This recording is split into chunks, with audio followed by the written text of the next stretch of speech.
So next one up is our expert panel again. So I'm going to ask if Mark Miodownik could come to stage. Great. So Mark is from UCL, and he is the co-investigator on circular metals within the NICER Center, amongst many other inspiring projects. So we hopefully hear more about that. And you will be introducing the other panelists of this session. So good luck. Thank you. And yeah, thank you for inviting me to take part. And it's just great to be here, isn't it? I mean, really, I can feel the energy in the room, not just because we've all been locked up for 2 years, but because, this feels like we're getting ahead of steam, that things that we've all been banging on about for years are starting to coalesce into a group that can really drive forward change. And that, of course, is the importance of today, is to inspire action. And we've got 4 speakers who've got 4 companies which you're going to, I think, be hugely inspired by.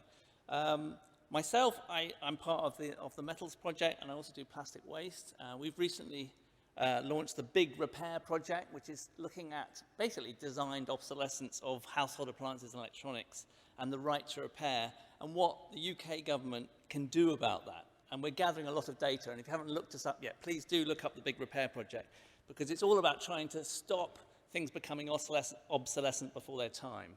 And one of the earlier panels mentioned consumerism, the role of consumers.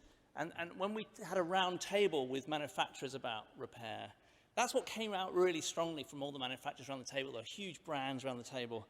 And they said, well, people don't want it. They don't want stuff that we want something new, especially in electronics. They want a new game station.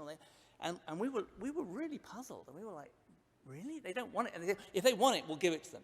And they kept banging on about consumers and what they wanted. And in the end, I realized that the word consumer is really a problem here. And I just like to start this debate, for maybe later in the day, about the word consumer. I think we have to consign it to history. I think consumer, words have so much power.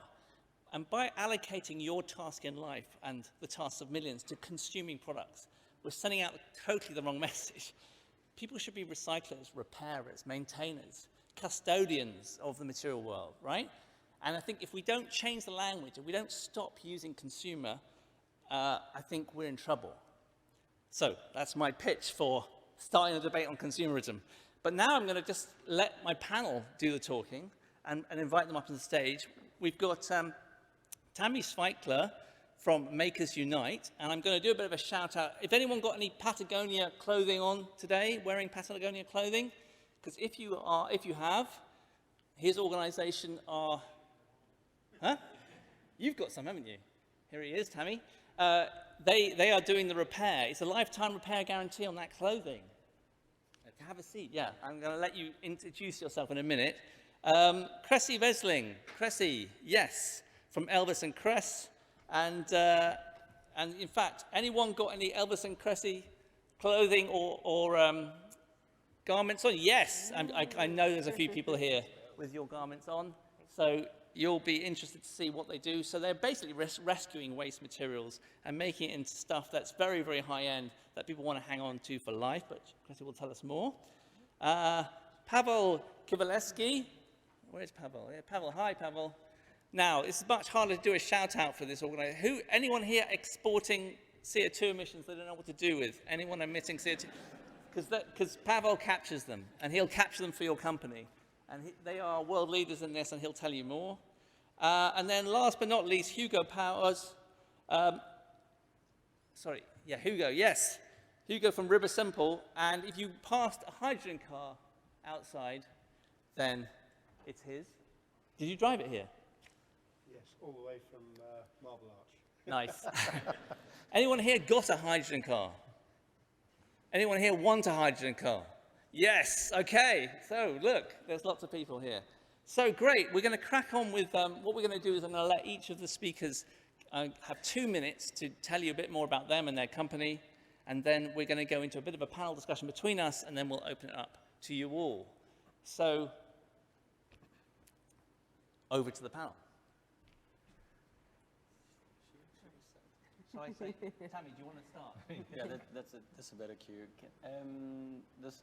I'm Thami Schweichler, founder of Makers Night. Makers Night is a social enterprise based in Amsterdam, and we're focused on providing training programs and social inclusion programs for refugees and people from minorities. And we do this by making fashion more sustainable. So we produce fashion garments for brands willing to make a transition towards sustainability. For instance, we do clothing collections for Ben & Jerry's or brands that are really willing to make a statement. And the interesting thing is that we reinvest the margin of our production into social inclusion programs for refugees with a creative background. So over the years, we trained over 300 refugees. They're part of a community with whom we also make products together. When we started, circular economy was not really a term, but we started by taking life vests out of Greek shores and repurposing them into new products like laptop sleeves or tote bags. But I'm not as talented as Elvis and Kresse, and we didn't make money out of it. So we literally started to go into, okay, how can we work with textiles, how can we work with repurposing and sustainable production to create economic activity so their refugees could be employed. I really believe that a circular economy consists of making good use of our resources, making sure that the planet still exists, but we are people. So it's really important to take social inclusion as a fundamental element of circular economy. So we have been developing a lot into the sense of textiles and fashion, and in the circular and repurposing on circular fashion.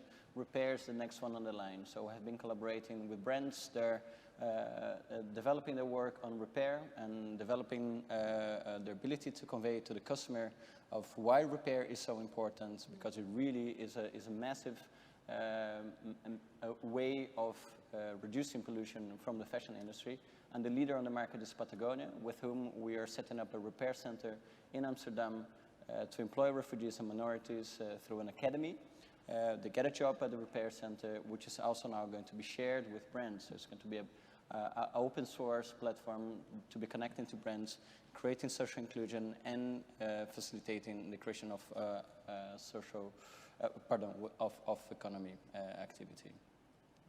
Thank you very much, Thami. Okay, so Kresse, can I hand over to you just for a brief sort of introduction to yourself and the company and what you do? So we started in 2005 because we found out London's fire hoses were going to landfill, and I just wanted to take them home instead. We ended up making fashion items and luxury gear because fire hose, nitrile rubber, is a material that has been used by French luxury companies for a long time. I didn't want to make luxury goods. The material wanted me to make luxury goods.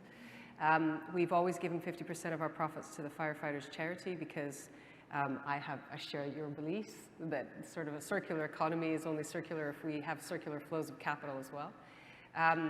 In 2010, we kind of got to grips with fire hose. We were able to rescue and transform all of it. So we started looking at other materials.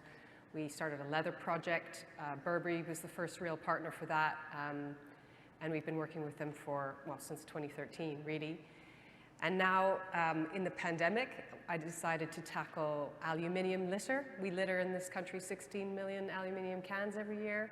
It results in the death of about 1.5 million small mammals because they get stuck in these cans. And our recycling system, although we have one, it doesn't appeal to your average citizen or custodian. So we thought we would build a solar-powered microforge. We did that in collaboration with Queen Mary University, and the goal was to do it for $500 and open source. And I'm happy to say that we were very productive during this COVID time because we have a working forge, and anyone can build one. We're sharing all of the details. I'm not going to sell machines. I want people to be able to build it themselves. We also moved to a farm during the pandemic, and I have a circular solution for sewage. If anyone wants to come and see the most beautiful sewage system in the world, it's in Kent. And we're going to have lots of fun with agricultural wastes as the business moves towards, let's call it, net regenerative.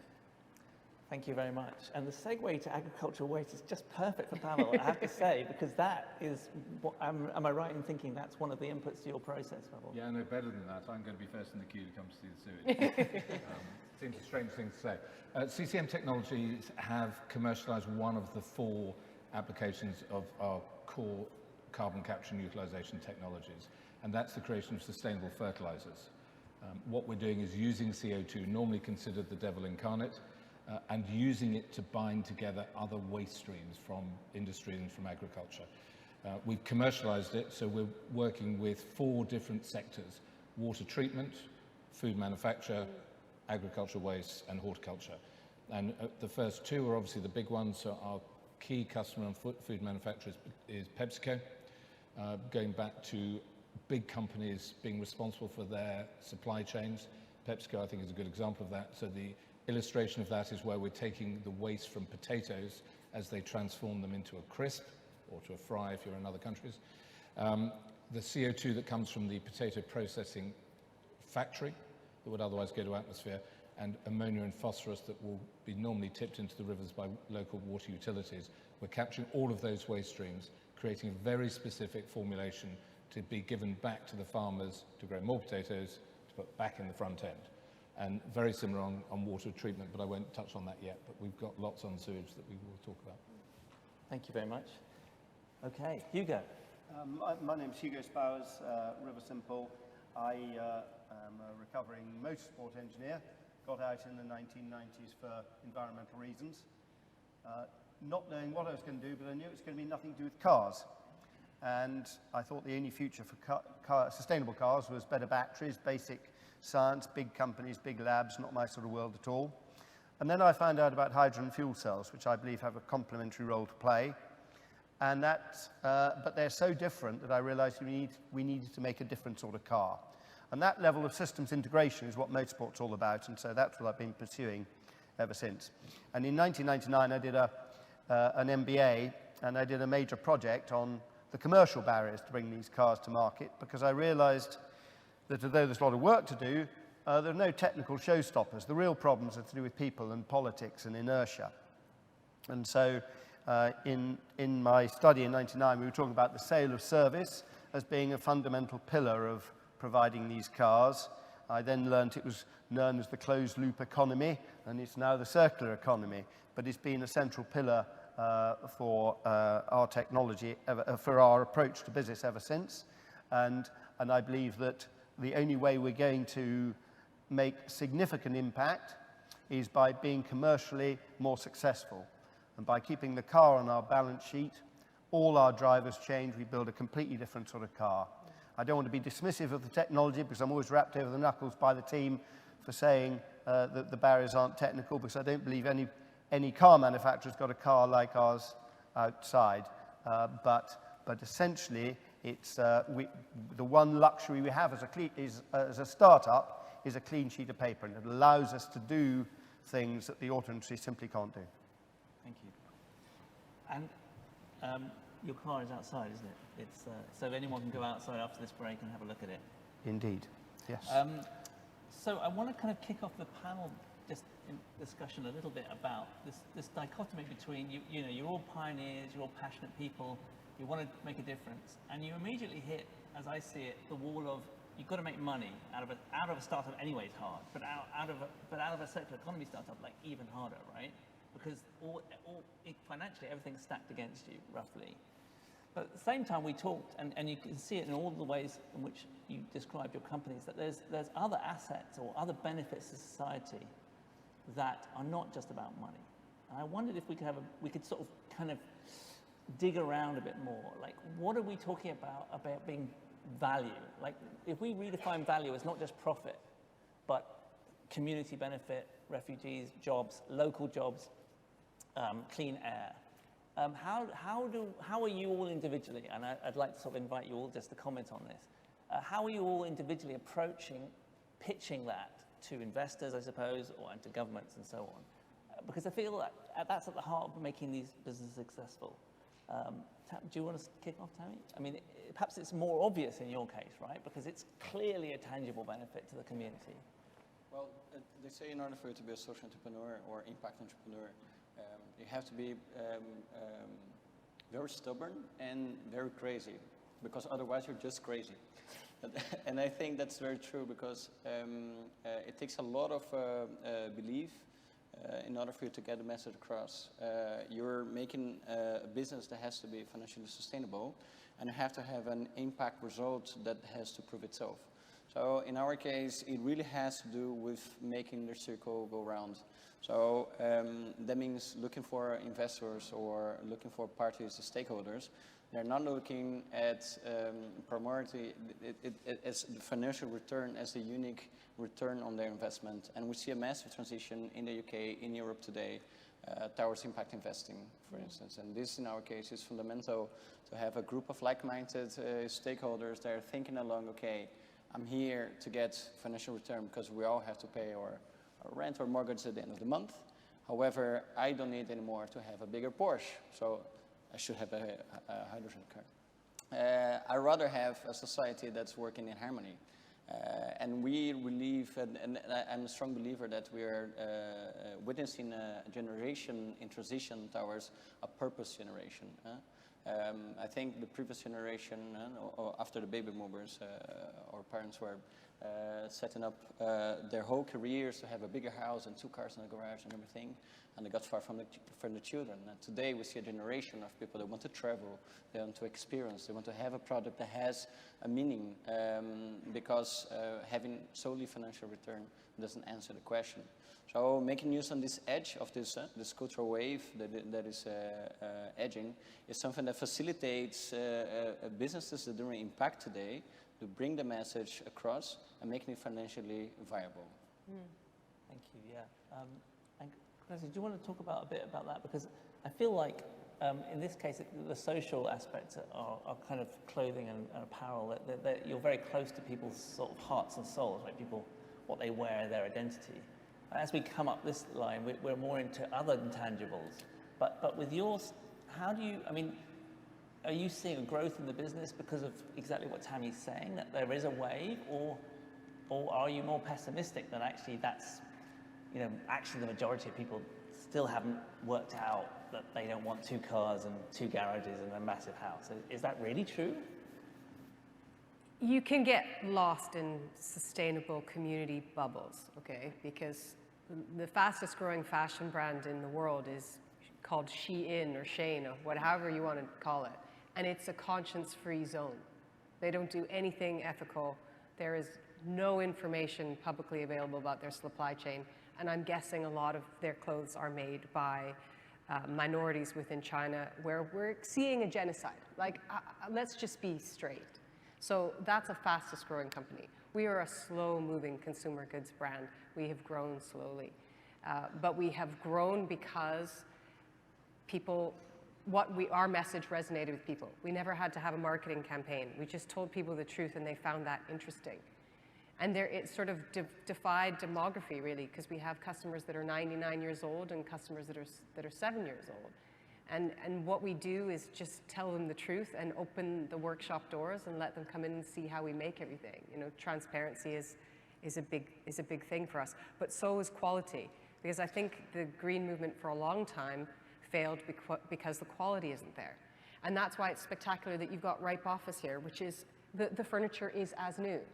No one can distinguish it between new furniture and Ripe furniture. It's important that Hugo's here because it is the sexiest car. I drove around in that car in Canary Wharf and people were stopping in the street to stare at us. And for me, that was the kind of car, I'm happy for someone to look at me in that kind of a car. Pretty much that would be it. Other than that, I wouldn't want to draw attention to myself in the car. So I think that people's attitudes are changing, but it is so slow. And what we really need is, I don't want to pitch to investors, I don't want to pitch to people. I want the government to actually grow up and realize that brand new fertilizer dug out of the ground from some island somewhere should cost a fortune because it's destroying the ecosystem. If it's made from waste, fine. We have to start counting and taxing the things that are actually costing us. So legislation, we'll get back to legislation then, maybe. You've run a good segue, because here we are, Pawel, about scope emissions, right? So this is another thing people care about, and it is driven by legislation, isn't it? Yeah, so, I mean, we'll come back to regulation later, but regulation has a huge part to play. But let me get to the mucky end of it a little bit in the waste streams. You know, first of all, just touching on your point about funding. We have been going 8 years, and 50% of our funding has come from UK and Canadian government non-dilutive grants. Wow. And the other has come from EIS, the UK's system. That has incentivised good investment. So I don't want them not to get a shout out, because I think that has been a critical part of it. But the Scope 3 emissions is the thing that I'm obsessed with. That's where we fit in. Our conversation with the chairman of Pepsi last Tuesday for 2.5 hours was all focused on the number that he just put out. 93% of Pepsico's emissions are Scope 3. And that's their supply chain, so it's outside their operational control. That's why they need to start looking at what is driving their supply chain, and that's where we fit in. So Scope 3, I mean, it's a very nebulous concept to most people. Do you see your company as sort of less about what people think and whether they're socially conscious or environmentally conscious, but more about, this is companies who just they're going to have to basically deal with this, and they'll come to you? Is that really where you're coming from, or exactly. is there more of a... I mean, I suppose if you think about it, a lot of big promises have been made by major corporations. And the reality is that they don't have many solutions to deliver on that. And 2030, where a lot of them are set, that's coming quite quickly. I think also to just touch on the social issues, our business is slightly different perspective from yours, but ours is really around the fact that we've commercialized the technology around using waste and generating value. Our mission is about making this technology available to developing countries in exactly the same way as it is for the developed. And that will, and that's why we spent a lot of COP up in Glasgow talking to the big blended finance groups, where you're having to bring some philanthropic money alongside corporate money, alongside development bank money, and that's how we will drive it. That's our particular mission on this particular aspect. And as I say, I mean, your resources are local, right? So essentially, this is not a globalized model. Is it, am I right? So this is local jobs, local resources, or is it not that? Because it's a global solution. But the inputs, so just imagine, you know, Rwanda, for instance, big local municipal sewage farm, probably tipping a lot of the ammonia and the phosphorus in the river. That fiber can be used as the core for our process. A lot of CO2 around. We're using those products locally to make a very specific grade of fertilizer for the farming community there, depending on the crops they're growing. It's no good a big Western company coming and saying, well, this is our offering and you're jolly lucky to have it. We have to create something that is specific for the community where that waste is being derived. And how much is that part of your pitch to the investors and to regulate? Like, because it feels to me that is part of the intangibles here that we're talking about, where circular economy models, you know, they're much more local because the value is also much more local. Is that fair, or is that a mirage, a sort of hippie in the kind of... It's not something that investors, the ones we're talking to, are focusing on. Actually, big institutions, of which we talked to quite a lot of them, they're actually more desperate to try and find very good investments, because a lot of the offerings are not yet commercialized. So again, if you're moving institutional money around, you're talking 10, 20, up to $100 million, trying to find enough places to put that money to satisfy their investors' demands for ESG funds is the big challenge. Okay, thank you. And Hugo, you know, it's similar, right? Isn't it? I mean, it's a sort of... Yes, I mean, I have a relatively optimistic spin, but I think Thami's point's terribly important. You do have to be stubborn. We're trying to do an awful lot of things differently to the established industry. And people don't like change, they fear it. And so we're a 21-year-old pre-revenue startup. And sticking to our mission takes some sort of stubbornness. However, on the upside, it's not just a matter of design of the product, it's the design of the system, and the circular economy is key to this. And the optimistic message is that actually you can deliver a more profitable model that way. And I think if we're going to, as I said earlier, if we're going to have significant impact, we've got to make more money from doing the right thing than business as usual makes from doing the wrong thing. I think that's possible, although the level of change is unusual, and people think that changing one thing at a time is the prudent thing to do. We have been brought up to believe that in the Western world particularly, and if you're trying to navigate a step change, doing it incrementally is disastrous. As Lloyd George said, you can't cross a chasm in 2 leaps. And we need to take a much longer term view. We need to balance the interests of all the stakeholders involved. We want to have all interests aligned in every relationship we build with every stakeholder group, with our investors, with our customers, with our suppliers, with policymakers, with the environment. And this means doing business in a different way, but it also means honouring all those stakeholder interests. And so the third level of design that we talk about, as well as the product and the system, is purpose and sustainability. Now, we're absolutely out and out unashamedly for-profit company, but the board's fiduciary responsibility is defined differently. It's to, instead of maximise shareholder value, it's to balance and protect the interests of 6 shareholders. The shares, the voting shares, there's only 6 voting shares, are in the hands of 6 separate independent companies, one representing investors, one representing the environment, the customers, the suppliers, the staff, and the community, who are all those bodies who have no direct relationship with. And this forces a much longer term view on the decision making in the company, which we argue, and many of our key investors believe this as well, actually serves the interests of investors well. I think Dieselgate and Deepwater Horizon are 2 great examples of failures of corporate governance, and they're not good for investors. But they're an inevitability with the concentration of control that we have in our current corporate system.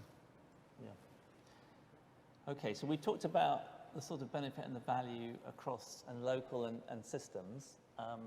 And I wanted to kind of come back to legislation a little bit about how it affects all of your businesses and how you feel that you're being held back by it not being in place. And what legislation do you think is necessary, or regulation is necessary, in order to make the business models that each of you have got grow? Thami, do you want to start off? I find it very interesting because we see in disruptive processes that there's a need of a coordination in between the government sector, industry, and the consumer, so that can move along together. And when one of these sides is unbalanced, that disruption doesn't happen and takes long. And we see on legislations that governments tend to be reactive to the needs of the people. I was taking this example of Gael that spoke about the circular jeans in the Netherlands. We set up just a agreement with the government, not us as mechanisms, but our network on. It's called the denim deal, which is when suppliers want to use post-consumer fibers on their denim, they have to send it to Turkey because there's no spinners in the Netherlands. And then it has to be sent back. But when it's sent back, you have to pay taxes. So you need the government to create an instrument so the circularity can be fostered. Well, it took years of lobbying, right? So in our case now, for instance, we are looking a lot into, there's a new taxation coming in force, which will enforce the retailer and the brands to pay a percentage on a tax of transportation. The CO2 that is coming from Asia to Europe, they will pay a certain tax. So it's responsibility for the use of the clothing. But our question is now, okay, so where's this money going? Because it should be going to the local community to create more innovation in circular economy.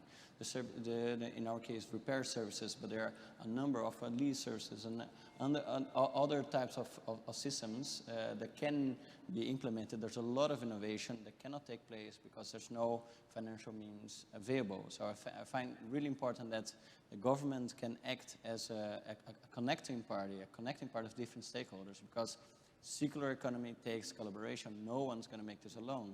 We have to make it all together because we have to win all together. It's not about competing anymore. It's about collaborating. How do we find collaboration? Which sounds very beautiful in the word because we all have the same intention, but at the end of the day, when you're doing collaborations, they ask for rethinking of models, new tryouts, a lot of things go wrong. I have several products that will work on circular textiles. When it goes wrong, it really means that it takes more time. If it takes more time, someone is going to pay for this. One of the stakeholders is going to have a financial deficit out of it. Who's going to pay for that?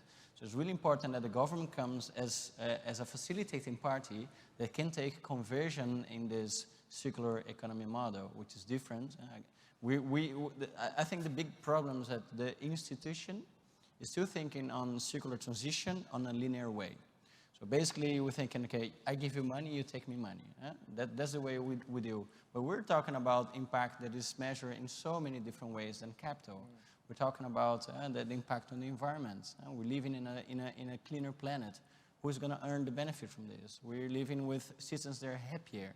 How do we measure happiness? So it's really important that the government starts to think also on circular ways of converting these values to connect the different stakeholders. Thank you. Personally, we see in Netherlands, the country, there's an ambition of becoming 50% circular, the city of Amsterdam, by 2030, very ambitious, and 100% circular by 2050.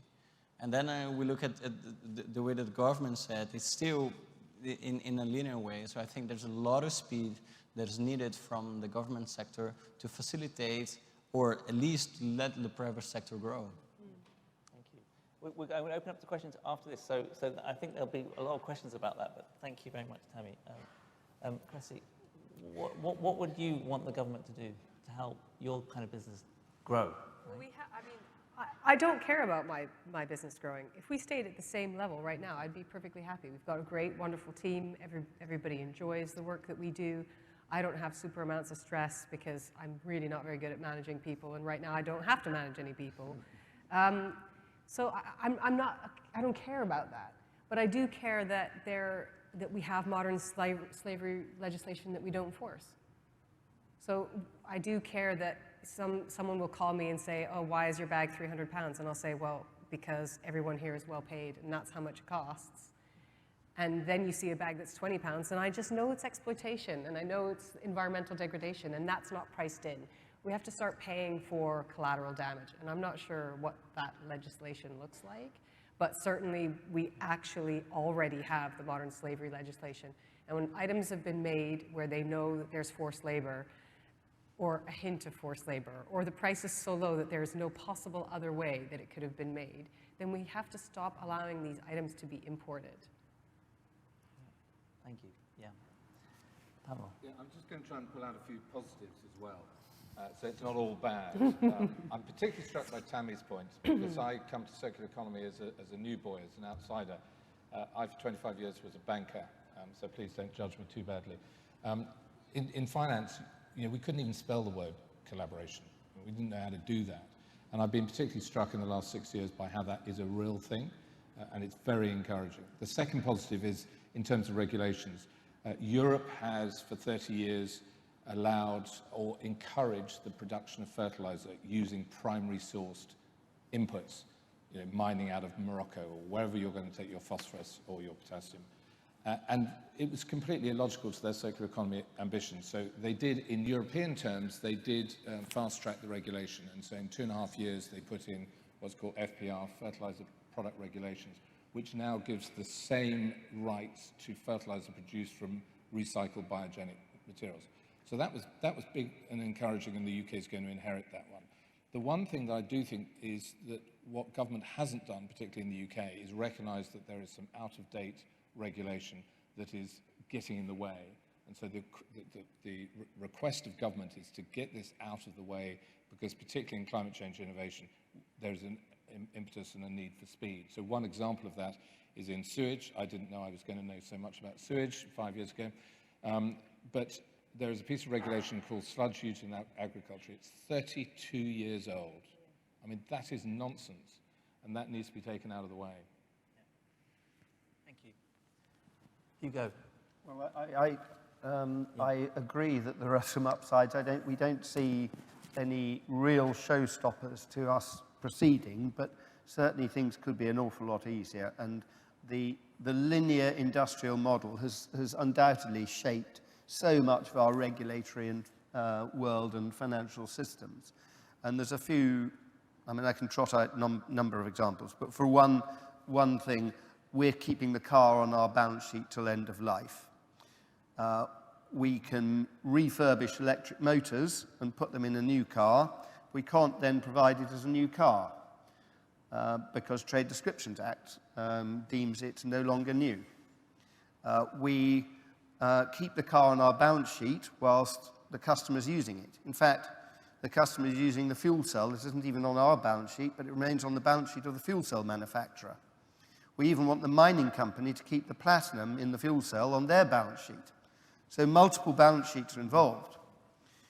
But we can't recognize the value of that on our balance sheet if another company has the use of the asset.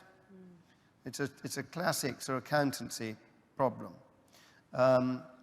The cars that we're providing, we have to make, and they take 20 years to generate all their revenue. So there's a big debt finance requirement.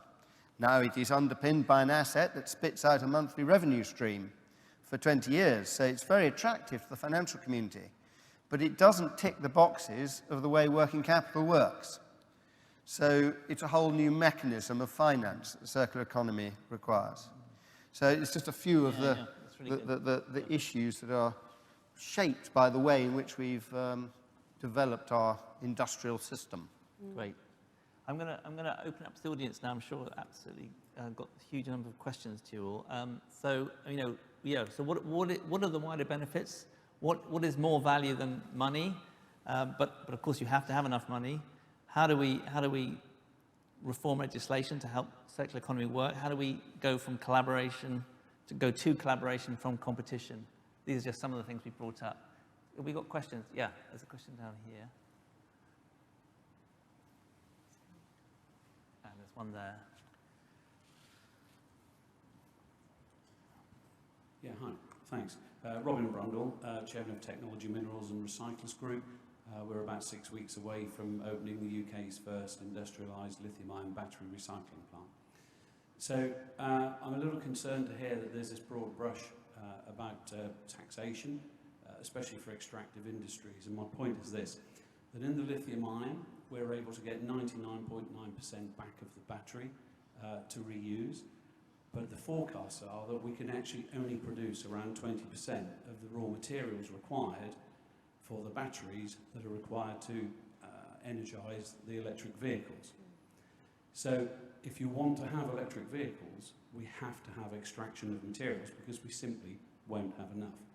So if you then put taxation onto that, you're going to slow down the transition from petrol and diesel to electric and hydrogen. And so you need to be a little bit careful what you wish for if you're going to broad brush taxation across. So that's the point I'd like to make. Okay, thank you. Do you want to comment on that? I mean, there are a lot of campaigners who would talk to you about the mining that goes on for the inputs for electric cars and how it's destroying communities. And just because those communities aren't in the UK doesn't mean we shouldn't care about them. And I think when you talk about stakeholders, the community that owns that asset, or where that asset sits, or where the devastation is about to happen, should be involved. I mean, I'm from a part of Canada which has just been destroyed in order to get tiny incremental bits of fossil fuel out of the tar sands. And the local community there was not a stakeholder, was not considered a stakeholder at all.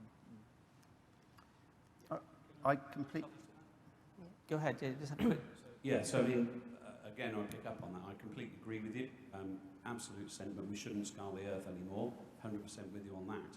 But if you take the UK here, we've got 3 gigafactories that are now announced, and they've got virtually zero raw material from within the boundaries of our country. But we have nearly 400 mines that have been closed down that are costing hundreds of millions of pounds for the taxpayer each year, that if we were to revisit something that's already there, we may be able to get that resource, have a much smaller carbon footprint in getting it, clean up these mines and stop them from leaching into our waterways.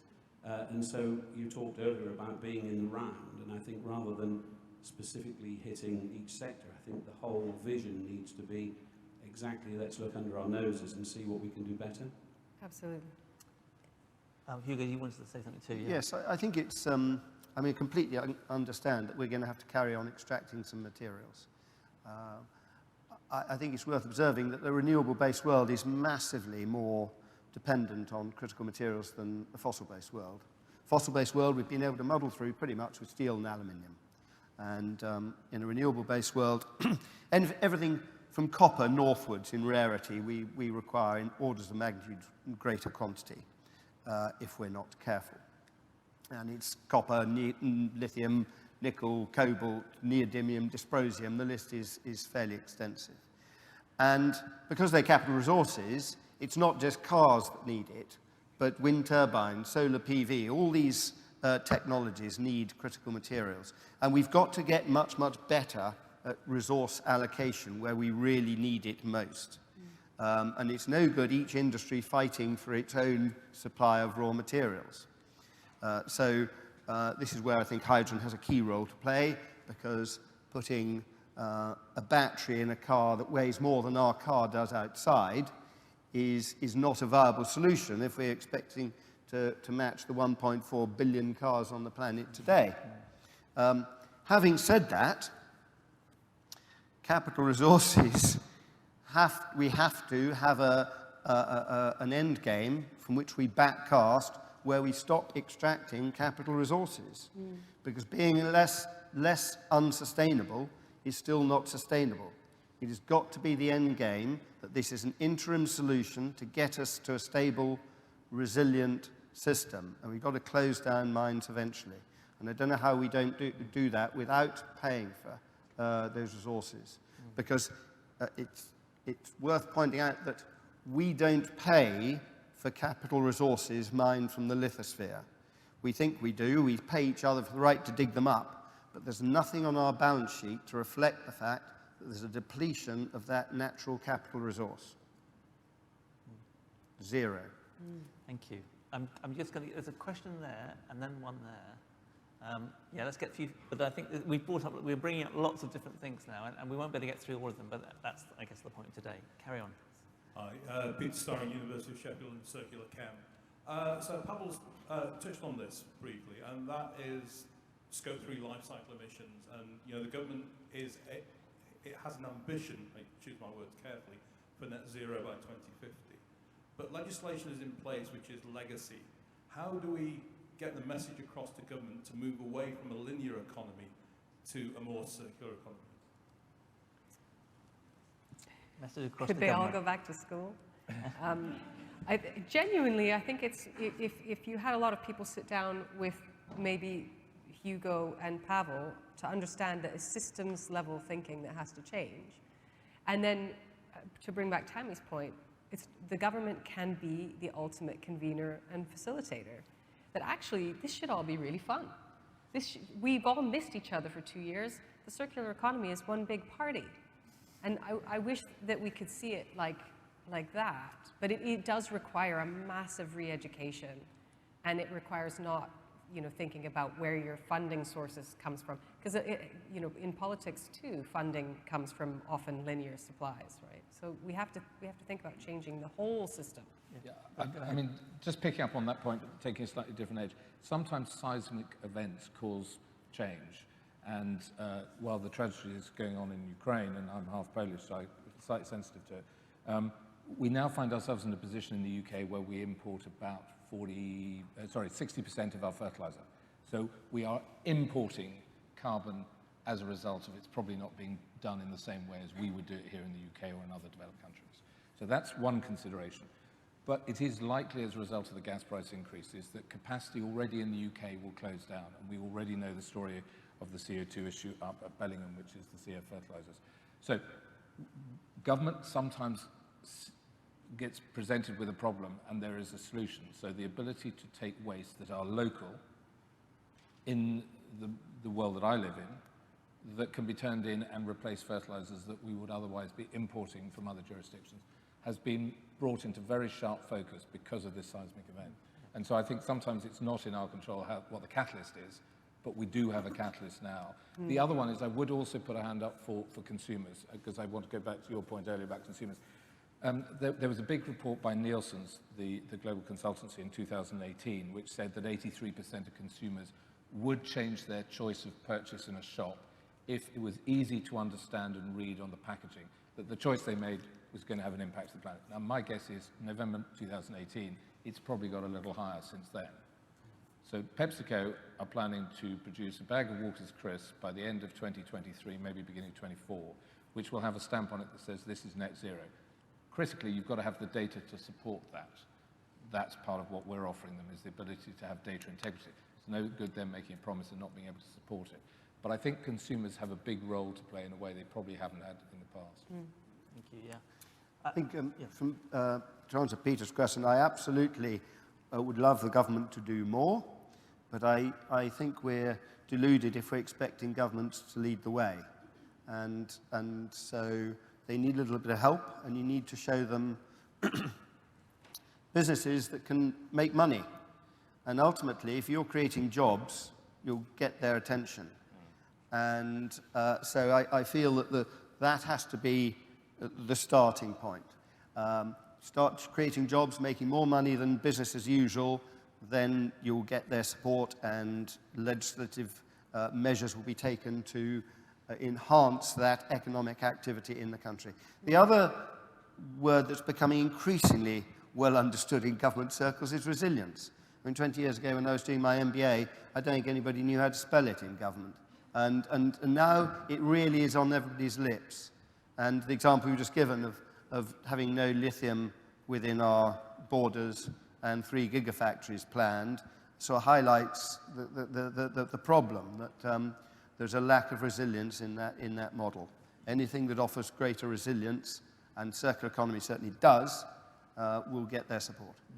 Thank you. I think There's a question here, yeah. Hey, hi everyone. Can you hear me okay? Yeah. My name's Adam. I'm the founder and CEO of Matter. We focus on microplastic. I'll be talking later, so you'll be hearing a little bit more about what I do. I'm super interested and incredibly impressed by everything you guys are working on. I think one thing that seems really clear across this is partnerships seems to be a massive part of what we do. I run a small business, we're about 15 people trying to change the world. What has been the key driver for you for the partnerships? What's been the magic sauce, I suppose, in regarding getting some of the big, Pepsico's just a monster. So how do you approach these people? What's been a real magic sauce for you when you get those partnerships? I'd love to hear about that. Yeah, great question. Should we go around? Because this is going to be our last question anyway, so I think everyone should I mean, I'd talk. pick up just because it may lead into Hugo, but his MBA probably taught him that it's always best to have a customer who's got a problem that you can solve, and that's always the best way. So for us, we've got water utilities and food manufacturing companies and anaerobic digesters. They've all got a problem that we can solve, and suddenly you get their attention, especially as you find we're in this situation, which I said before, is a lot of promises have been made, particularly around 2030, not a lot of solutions. So engagement with people who have problems is always the key to it, and PepsiCo have been very fast. And interestingly, last week when we were with the chairman, I said, look, we've got conversations going with the other big food manufacturing companies, your competitors.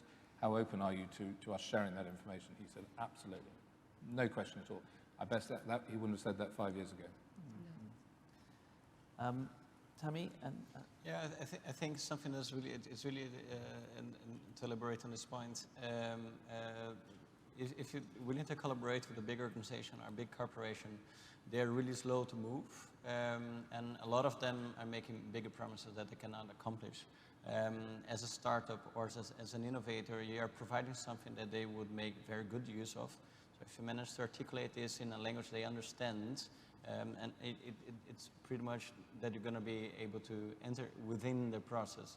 I think your example with Burberry is also really interesting because Burberry went through a very difficult scandal, and then a lot of impact entrepreneurs say, oh, that's greenwashing, but that's exactly a great opportunity for you to pivot and say, look, we're here to solve a problem, Burberry, because you need us. So I think in our case was to Ben & Jerry's, they had a big refugee campaign. So say, hey, here, I have a product that's great for you, Ben & Jerry's, to advertise that they're doing great. So I think partitioning the story in the way that they want to talk, because corporates are slow to move, except when the public opinion gets there. So if you're able to articulate the story in a good way, I think it's a very nice way and opportunity. I think that also, you have to pair that with, you have to do something essential. So actually, the thing that sealed the deal with Burberry was the fact that we had an apprenticeship program. They were more interested in that than pretty much anything else that we did. Of course, we take their leather waste, but the apprenticeship program was the really interesting thing.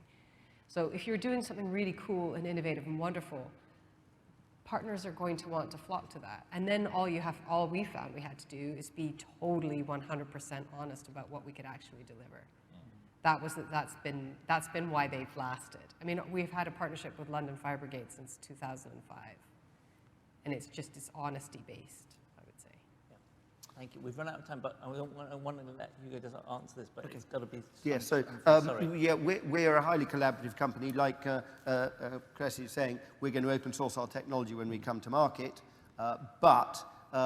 We hear this mantra, collaborate, collaborate, collaborate, and we are often seen as being reluctant to collaborate because I think there's good collaboration and bad collaboration, and there's an awful lot of collaboration goes on in the corporate sector, which is a tick box exercise for management reviews and so on and so forth. So my observation is that the public sector and NGOs collaborate over outcomes, sustainability, and that's what we should be doing. The private sector, unfortunately, tends to collaborate over solutions. And if the only tool you've got is a hammer, every problem looks like a nail. And unfortunately, if we just collaborate with anybody who's doing hydrogen, as we're being encouraged to do, you can have some very uncomfortable bedfellows who are doing it for no reasons to do with sustainability, whatever. And it's that focus on the outcome rather than the solution that's terribly important.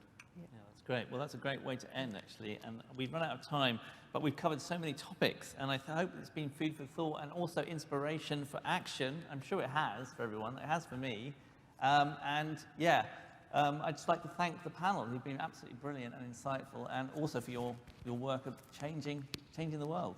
So thanks, everyone. Thanks to the panel. Thanks to you all.